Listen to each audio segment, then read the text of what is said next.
Hello and welcome. Today I'll be showing you the current framework of the game I have made. I'll be going around the level to show you the different mechanics I have made for this particular game.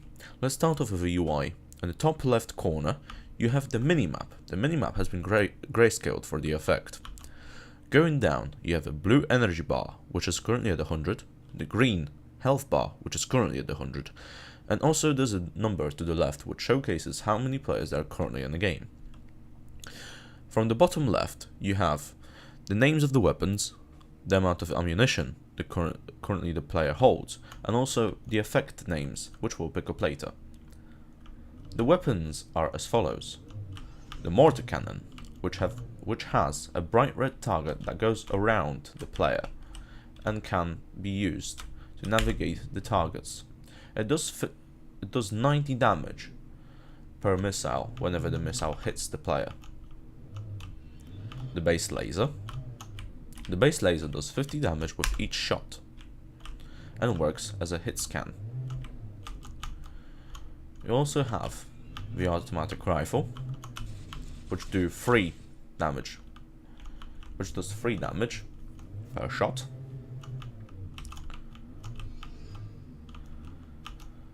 The rocket launcher, which do 20 damage per shot. And also the cassette turret. The cassette turret fires a little cassette which spawns smaller cassettes and does radial damage upon explosion. Let's show you the ammo pickups. The ammo pickups work on enum. That enum has 3 different kinds: small, normal and large.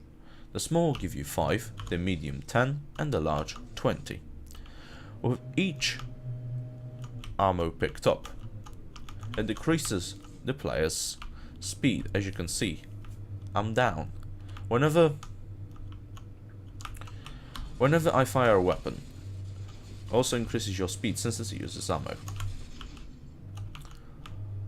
Let's show you around to the effects. The effects are as follows: the health pickup, so whenever the player receives any damage he can heal himself. The increased damage pickup, so whenever the player wants to he can increase his damage. The increased speed pickup, which increases the speed of the player whenever used, and also the tank shield pickup. That particular pickup, whenever used, grants the player ability to spawn a shield. That shield protects the player from any vulnerabilities. It drains the energy quite quickly for the purpose of the mechanics, it's not too overpowered. However, it also has another function. But prior to that, I'll show you another thing. These are solar panels. Whenever the player overlaps with the top of the solar panels, it gives them 30 units of energy. These solar panels restore after 5 seconds, and player can use them again. So, coming back to another mechanic, whenever I use the tank shield with the mortar cannon, it does 150 units of radial damage near a small radius. So if I do it now, as you can see, it has destroyed both of the fuel canisters and opened up the door. That's one of the missions. Whenever the player destroys the fuel canisters around the level, it will open the entrance to another part of the level. I'll show you what's in there later. The next in line are explosives. The explosives are as follow: the mines, which do 20 damage to the player whenever he hits them. And in the top right corner you can see danger. This is a little animated aspect of my UI which I have made for the purposes of showing that the player is currently in danger. Also, the tank has changed its lighting to flashing red to show that the tank has been hit. The next one is the speed breaker. Whenever the speed breaker is placed around and touched, it decreases the speed of the player down to a basic minimum. It's a mechanic which I have created for use to make sure that the players will think tactically about the method they'll play, the level. The next thing that I would like to show you is the turret. It adds it to the inventory whenever the part is collected. And if I press the drop input key, it spawns a turret in front of the player. That turret will later on fire upon enemies of the player. I'd like to show you the kill streaks which I have made. These are currently in a cheaty way since there are no players to kill. So whenever I go over this particular mesh and press Q, it spawns an RCXD car.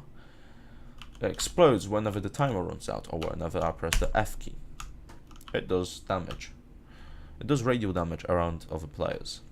This is a drone, so whenever I press Q now, it spawns a drone which I can freely move around and I can fire the weapon. So whenever I press Q, which is the key to go back into the tank, or use up the ammo, it spawns me back to the tank. So, the final thing that I'd like to show you are the missions. One of the missions, as I have said before, were the fuel tanks, which when destroyed, open up the door to the next location. These are crystals. I call them the FedEx mission. The FedEx mission is to collect the crystals in order to complete the quest. However, these can be also used as currency in the Horde mode. In the Horde mode, you'll be able to buy upgrades to your tank, such as health or damage. So if I collect these two, I will say hello in the top left corner. It did, as you see. So that's a mission completed.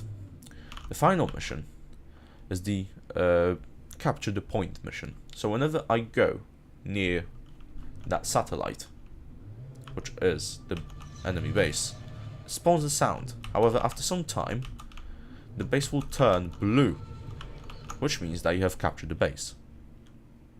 This will be used in co-op mode. This has been everything that I have made so far. There'll be a lot more that I will make and also polish. Thank you for watching.